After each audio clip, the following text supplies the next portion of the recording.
Bonjour. Alors dans cette vidéo, je vais essayer de vous expliquer comment utiliser Excel pour réaliser une optimisation de paramètres d'un modèle. Alors comme vous savez, Excel est un tableur et puis il permet notamment la mise en place d'une procédure de moindre carré qui, elle, à son tour permet de recevoir l'outil, la partie solver incorporée à Excel qui va permettre d'exécuter une procédure d'optimisation moyennant l'interface solver dans cette procédure de moindre carré. Voilà. Donc pour illustrer concrètement son utilisation, je vais prendre un exemple. Donc le but du jeu serait de convertir une série d'expérimentations, par exemple une variable contre sa réponse, donc une série de points discrets, en un modèle mathématique qui peut être sujet de minimisation, de maximisation en fonction du besoin. Donc ce modèle sera basé sur des paramètres qui sont méconnus et cette procédure de moindre carré couplée à cette partie solver incorporée dans Excel devront permettre de retrouver les paramètres optimisés. Voilà. Donc sans tarder, on va prendre un exemple. Donc je vais prendre une variable comme ça au pif. Par exemple 1, 5, 8, 10, par exemple 16. Ça c'est ma variable. Donc, ça c'est var. Et d'un autre côté, je dispose d'une réponse. Voilà. Réponse généralement ça peut être la fonction objectif, ça peut être le paramètre qu'on suit, qu'on essaye d'améliorer, de maximiser, de minimiser s'il le faut. Productivité, rendement, rentabilité, tout ça généralement est sujet d'amélioration. Et on se pose la question sur les variables qui permettent, ou le meilleur choix des variables qui permet de maximiser cette réponse. Donc le but serait de représenter cette réponse en fonction des paramètres de manière mathématique. Voilà. Alors comme réponse, toujours au pif, 20 par exemple, 30, 40, 50, 90. Alors ça c'est la variable en fonction de la réponse. Je vais essayer de les tracer pour une bonne visibilité. Insertion, graphique. Voilà. Donc ici j'ai ma réponse en fonction de ma variable. Alors à côté, je vais mettre en place mon modèle. Je vais écrire mode. Ce modèle sera une fonction basée sur la variable, écrite en fonction d'un certain nombre de paramètres. Je vais choisir par exemple un modèle de 3 paramètres. Alors ce choix, il découle généralement soit on va dire, de l'orientation de ces expérimentations et de la nature du procédé qui nous a permis de délivrer ces expérimentations. Ça peut être un échange thermique, ça peut être un échange de matière. Donc la nature du phénomène généralement oriente le modèle. Ça peut être une équation spécifique à cet échange par exemple. Et parfois on a recours à des modèles empiriques lorsqu'on n'a pas, on va dire, des choses détaillées sur le procédé, sur la nature de ces expérimentations. On s'oriente vers des modèles empiriques qui eux généralement sont représentés suivant, on va dire, un polynôme d'ordre n, donc qui l'ordre se permet d'être choisi en fonction de la précision recherchée. Donc ici dans mon cas je vais choisir 3 paramètres, donc je mettrai en place un paramètre a fois v au carré, donc fois ma variable au carré, plus b, un second paramètre, fois ma variable, plus c. Donc un modèle à 3 paramètres, a, b et c. Voilà. Donc au départ j'ai un 0, je dois avoir des 0 partout, je vais double-cliquer sur 0 pour avoir la suite. Et ici je vais mettre au-dessus A, B et C. Ça c'est les paramètres que je recherche. Donc une incrémentation initiale, 1, 1, 1. Donc un choix initial pour avoir des valeurs et ne pas avoir des zéros. Alors ce que je remarque ici, c'est que j'ai 3 dans la première cellule, des zéros ailleurs. Donc quand je double-clique sur les zéros, je remarque que mes A et B et C se déplacent. Donc comme c'est un tableur, c'est programmé par défaut pour se déplacer au fur et à mesure qu'on se déplace sur les cellules. Donc ce que je vais faire, c'est que je vais fixer mes A, B, C, mes paramètres. Et pour les fixer, je mettrai un dollar juste après la lettre. Voilà, donc le A sera fixé dans ce cas. B, je mettrai un dollar après la lettre pour le fixer. Et le C, pareil, je mettrai un dollar pour le fixer. Et ici, je dois avoir des valeurs et vont rester les cellules vont être fixées. Voilà, tout simplement. Donc ici, pour une bonne visualisation, je vais représenter encore mon modèle dans le même graphique. Donc ici, j'ai ajouté une série de données. Voilà. Alors cette série, je vais l'appeler mode.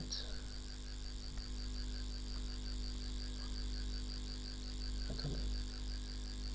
Est-ce que c'est la bonne série?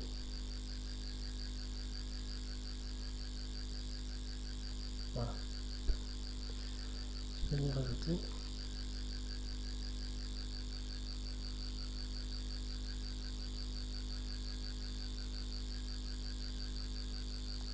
Alors série mode. Dans X, je mettrai la variable. Et dans Y, je mettrai le modèle. Voilà. Ça c'est bon, ok. Donc là, comme vous voyez, vous avez la série de données modélisées qui s'écartent de la série d'expérimentation qui est ici en bleu. Alors, mon but serait de varier ces paramètres. Donc par exemple 0,5. Donc là je m'approche. 2 par exemple. Je m'éloigne un peu. C'est 2. Je m'éloigne. 0,5 aussi ici.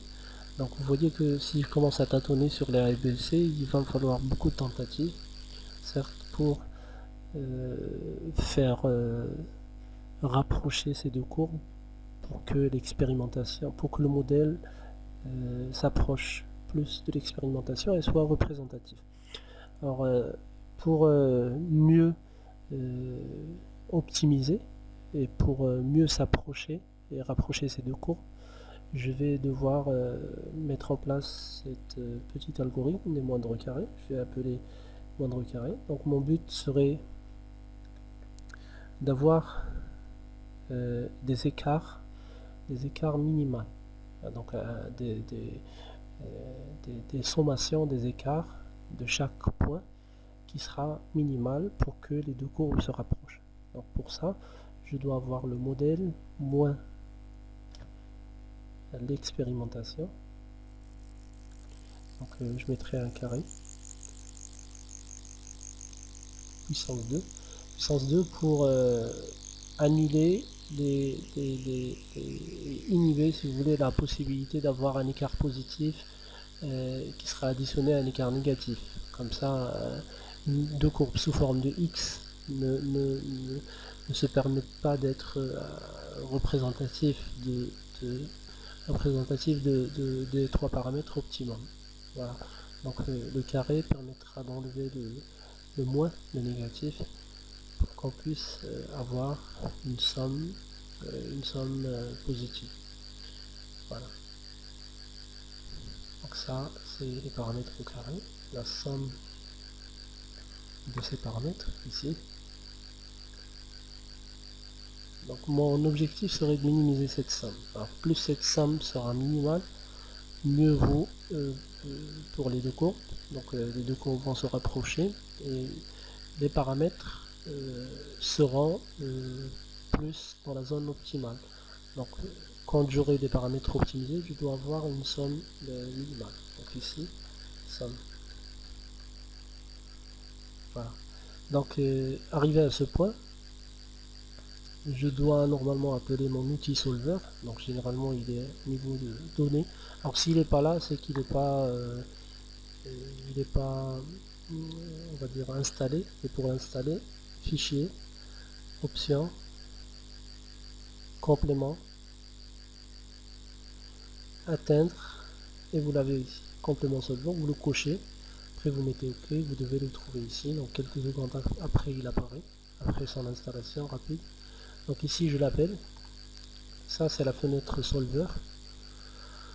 Alors ici vous avez cellules à définir et vous avez des cellules variables. Donc cellule à définir, c'est la fonction objectif. Ici dans mon cas ce sera la somme et elle doit être minimale. Les cellules à varier, c'est mes trois cellules A, B, C. Voilà, donc ici il y a possibilité de mettre en place des contraintes, soit le A est entre deux valeurs, B supérieur, inférieur à une valeur, C aussi. Donc il est facile de mettre en place des contraintes ici, dans cette zone, ajouter, et voilà, d'orienter la résolution. Alors ici, la méthode mathématique utilisée, ici, enfin, moi j'ai 3, gradient conjugué, simplex, évolutionnaire. Donc ici, moi je préfère généralement gradient conjugué, parce que ça permet de faire... je l'ai testé plusieurs fois, c'est beaucoup plus fiable en termes de convergence, donc parfois imprécis dans les premières tentatives, mais au fur et à mesure que ça avance, on s'approche au moins de la résolution, de l'optimum. Voilà, donc ici résoudre. Voilà, donc quand on résout, on voit bien que les deux courbes se confondent et la somme est à 100 minimum. Donc c'est vrai ici, enfin, graphiquement on voit bien que les choses sont assez précises, mais c'est vrai que la somme n'est pas 0, donc on ne peut jamais avoir un 0, enfin c'est trop rare, à part si les données d'expérimentation découlent effectivement d'un modèle mathématique. Donc ici une somme minimale. On peut aller plus loin pour désigner des coefficients de corrélation, de rapprochement entre les deux courbes et voir les choses d'un volet statistique, mais généralement en atteignant ce niveau déjà de rapprochement, on considère que les choses sont assez bonnes. Donc pour notre cas, notre modèle représentatif de cette expérimentation serait un A V au carré plus B V plus C. Voilà. Donc ici le tour est joué. Pour avoir on va dire une application concrète relative à ce qu'on vous apprend dans le cours des équilibres. On va essayer d'appliquer ce concept à une série d'expérimentations, de variations de pression en fonction du volume d'un fluide pur. Donc pour ça, il va nous falloir, donc ici, on va enlever ça.